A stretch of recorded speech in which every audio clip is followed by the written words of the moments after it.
Et c'est le coup d'envoi de cette rencontre comptant pour la 11e journée de nationale entre l'équipe de Bourgoin et l'équipe de Cognac. Et déjà un premier en avant dans cette rencontre. On s'est pas bien compris sur la réception du ballon. On a mal analysé la trajectoire du ballon. Et ce sera une mêlée, première mêlée de la rencontre après seulement une trentaine de secondes.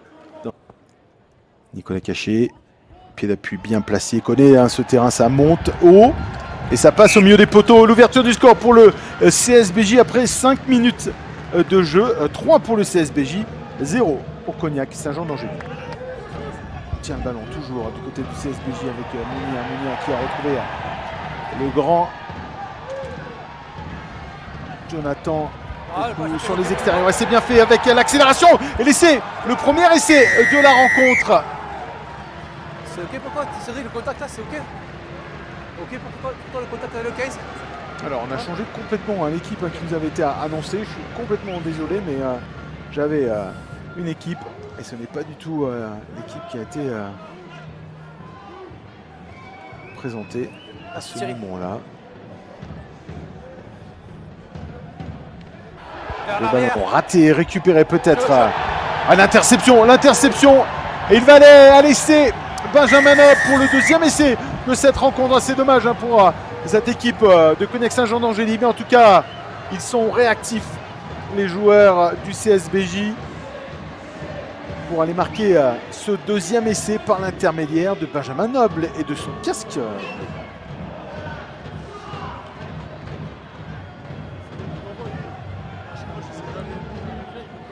Ouais, mais vous changez votre axe de course aussi. Eux, ils se replient. Et vous repliez. Benjamin Noble qui marque cet essai. Malheureusement, a déjà raté 2 pénalités. 10 secondes. Peut-être pas au fait de ce terrain peut-être un peu gras. Ah voilà, là ça ressemble à une pénalité, un but de pénalité. Et ça passe au milieu des poteaux. C'est bien fait de la part de Dany Antoun qui réussit ce but de pénalité et qui ouvre le score pour son équipe. CSBJ 17-3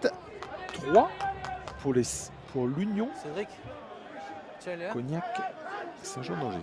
Claire sur les montées. Castan qui va aller chercher un milieu d'alignement. On est allé chercher Jamil Ravatel, me semble-t-il. Et là, ça va être la puissance de Ouafoutou Outazi qui va marquer cet essai sans quasiment d'opposition. Outazi qui marque ce 3e essai pour le CSBJ.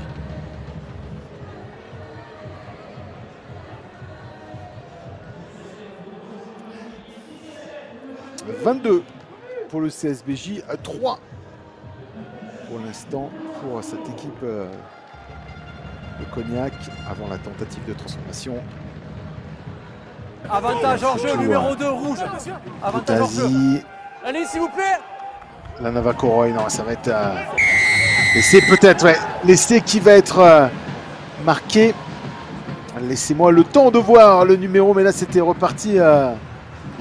C'est Léandre Cotte qui a marqué cet essai, le capitaine du CSBJ, reparti petit côté, emmené par Laveta Nakoroy, propulsé, le capitaine du CSBJ par Laveta Nakoroy. Le couloir bien établi par monsieur Pierre-Olivier Julien. Et on va aller chercher fond d'alignement, encore une fois. C'est bien fait avec Léandre Cotte qui a été devant. Ouais, c'est bien fait, c'est parti. Et ça va être un essai de pénalité. Oui, on a écroulé. On a écroulé du côté du CSBJ. Et on va essayer de jouer rapidement du côté de Cognac. Donnez-moi le mol ensuite est créé et vous effondrez sur ce mol dynamique qui va vers la ligne de but. Le ballon touché par Léandre Cotte. Voilà, ça progresse bien. C'est un mol dynamique du côté du CSBJ. Peut-être le 6e essai. Oui, ça va être le 6e essai. 6e essai du CSBJ. Qui est marqué par. Voilà. Il va falloir savoir. Outazi et Afoutou. Outazi qui sera doublé. Et peut-être d'un triplé ainsi. Il marque un 3e essai. Et pour l'instant, ce sera 2 essais pour le numéro 8 de cette équipe de Bourgoin. Sur le côté droit, avec Gripbach qui va jouer avec 2000 watts. C'est Rollo. Et monsieur l'arbitre, il y a un nouvel essai pour l'équipe de Bourg, marqué par Adrien Pontarolo. Et cela fait 6 essais marqués par le CSBJ. Ah, ça risque de faire très lourd pour cette équipe de Cognac qui risque de traverser la France avec des valises plutôt lourdes. On voit un gribage pour Pontarolo. Pontarolo, la bonne pommette. Et derrière l'accélération du jeune demi-mêlée. Les 22 mètres, les 22 derniers mètres sont faits à pleine vitesse. C'est bien fait de la part d'Adrien Pontarolo. Gribach qui le félicite. Ah, tous les devant au sol, tous les devant au sol. Peut-être, il ne faut pas faire de faute Passe dans l'avancée du côté de Cognac. C'est bon, c'est dans la course.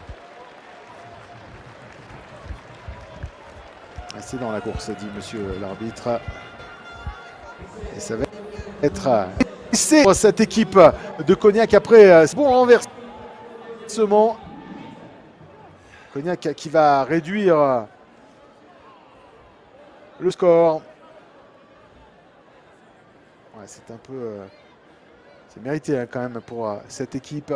Johnny Touin qui a réussi à marquer 7 essais en bout de ligne. Voilà, c'est bon, c'est bon. Il joue pas le ballon. On va tenir le... Le peu n'a pas la maîtrise, il ne joue pas le ballon. Merci Thierry. Monsieur l'arbitre qui accorde cet essai à cette équipe de Cognac qui aura défendu crânement sa chance. Le temps est terminé. 15 avant la tentative de transformation. 15 pour cette équipe de Cognac. 48 pour cette équipe de Bourgoin.